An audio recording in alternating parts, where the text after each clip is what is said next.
กินกระลำมันไม่รู้กินไม่รู้ไม่รู้ว่าทำไมหรอกจะแตกแล้วโอ้ยนกไล่ได้อะไรนก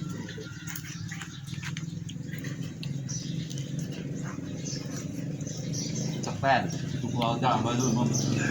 ไปซ้ำโตกระลาบีมแน่นอน เราจะเอาหลง ภาคนี่น้องได้ใจเรียกว่า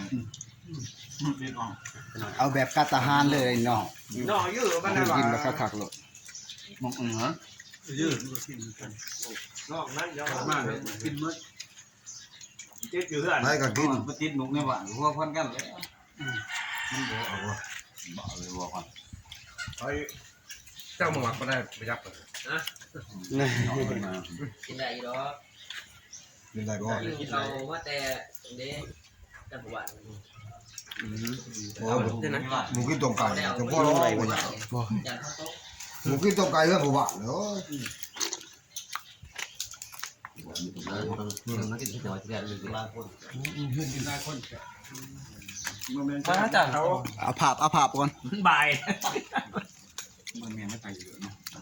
ไอ้ข้าว ใหญ่ๆมันรู้จักเขาสองคนมันงามใหญ่ดี โอ้ยเขาบอกบ่ผ่านเฮ้ยบ่ายเลย เนี่ยพันมันนั่น อันนี้พัน พัน ไง ไง โอ้ขั้นใหญ่กว่านี้ พันน้อยคือมันผู้ยังผู้น้องผู้น้องเลยพันน้อย คือยังป่า พยานว่าเป็นน้ำมัน น้อง พันไง น้องใหญ่น้องเพราะว่า น้อยกว่าเนาะ หัวใหญ่กะมันมีป้ากระยามันนะหัวใหญ่กระยา โคตรปากขาดเพื่อนบริกินเนาะโอ้ยในคนมากินน้อง มือเนี่ยกินน้องเพราะว่าใหญ่ เวลานั้นน้องใหญ่ลีนะ ป้ากันใหญ่ น้องหวานใหญ่ เขาโทษเนี่ยโทษเท่าท่า เรามีรถมีรถมีรถเขาเขาไปทำมีรถ เนี่ยไปเนาะ เดี๋ยวพ่อมันแข็งทำยา